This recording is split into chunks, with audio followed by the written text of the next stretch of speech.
Why do we live? What makes us humans get out of bed every day in the morning and continue with our lives? This question is not the same as asking why life exists, because there is already a scientific explanation for that. Life exists for reproduction. The lives of most living creatures revolve around it. But we humans, for one, have moved a bit past that.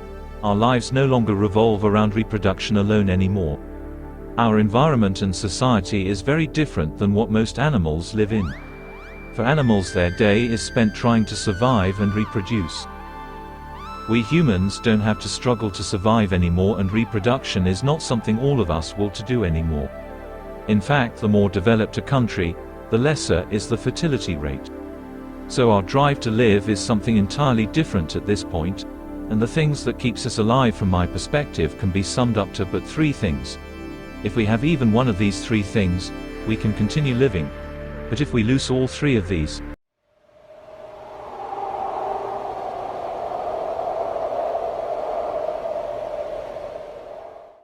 these three things are happiness, hope, and responsibility.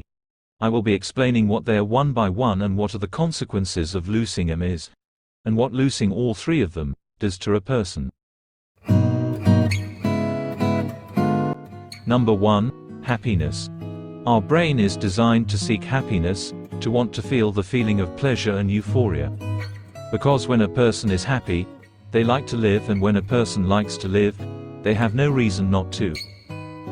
But in the current world, happiness is not a reality for most people.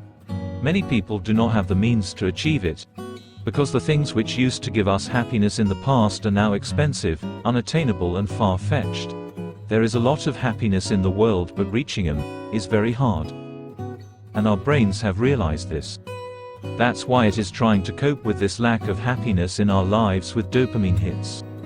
We scroll our phones so much nowadays, because our brain is seeking any form of dopamine hit possible.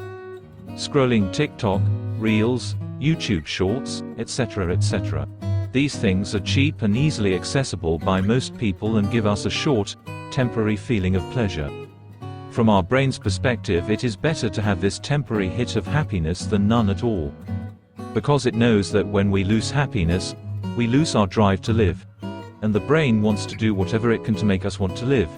So it naturally chooses this option. But I wonder if that was the correct choice. Because this situation will only continue to get worse, as our world continues to deteriorate and the things which were supposed to make people happy become ever more expensive and unattainable. But even if you currently aren't happy, you can still continue living if you have hope. Hopes, dreams, ambitions, goals, whatever you want to call them. Even if we are struggling in the present, even if we are unhappy and unsatisfied, we continue to live in the hope of achieving something in the future. Getting a good job, buying a nice car, dating the person we have a crush on, traveling the world, or even something as grand as making your worldview a reality. We don't have these things in the present, but we know that we have a chance of getting these things someday in the future. And this mere chance, this mere hope, keeps us alive. In a way, we are hoping for happiness itself. But let's say a person is neither happy, nor hopeful about their future. What can keep this person alive? Responsibility. If you are a parent, you have a responsibility towards your children. If you are someone's child, you have a responsibility towards your parents. If you are married, you have responsibility towards your spouse, and if you are someone's friend, you also have a responsibility towards them as well. You have responsibility towards a lot of people whom you are close to. The mere thought of, what will happen to this person if I am no longer here, if I no longer exist, is enough for a person to push on with their lives and continue living. You can continue to live on solely through your responsibility towards others. That will not be a happy life or a purposeful life, but it will still be considered as living. Many a times, this responsibility factor is the strings that keep people from ending themselves. That existence is not pretty in any way you look at it, but it is still an existence indeed. Happiness, hope, and responsibility. These are the things that keeps a person alive in the human world. Everyone has a blend of these three things in different amount. The amount of these three things in the general populace can in fact be ranked based on age to some extent. Young children have the highest levels of happiness and have virtually no responsibility or ambitions. They are naive and oblivious to reality. They don't have much a sense of future. They just live in the moment with bliss. People in their teens to their early 20s, on the other hand, have high levels of hope, while their happiness levels are comparatively less to that of children. Their responsibility is not too high as they are still supported financially by their parents, but it is still higher than those of children. People in this age group have the highest ambitions, dreams and goals, and they start working towards these goals, full of hope. Working and married adults have the highest levels of responsibility while their happiness is comparatively less and their ambitions are pretty much zero. Because their focus is now to grow their children and taking care of their old-aged parents, they need to work not for their own fulfillment, but to support lots of other people as well. They are responsible. But now comes the sad part of this video. What happens when a person loses all three of these? This happens to a lot to people who, especially in their late teens to early 20s nowadays, as they understand the structure of our society more and more and experience its cruelty head-on.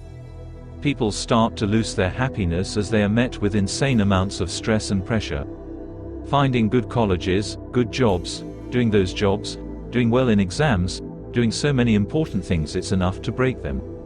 They start to slowly lose their hopes and ambitions as they are met with the true reality of how brutal the world is, just how out of reach of the goals they saw as young teens now are. Their naiveness dies, their optimism dies, their illusion dies, their dreams die. Many people start to live independently around this time, away from their families and their old friends. And when they lose their happiness and hope, they start to lose their sense of responsibility as well, because they lose contact with the people whom they were once responsible to. A person who loses all three of these things starts to lose themselves. They become mindless machines with repetitive lifestyles. Days start to feel short, life starts to seem pointless, happiness seems out of reach, living itself feels painful. They are already dead inside. In a last-ditch attempt, their brain tries to keep them alive. Their brain tries to delude the person into thinking that they still have these things. Getting them addicted to alcohol, phones, smoking, or even something simple like food to give them the false sense of happiness. The person starts making fantasies in their brains, ones they internally know will never happen, just to give them the illusion of feeling hope.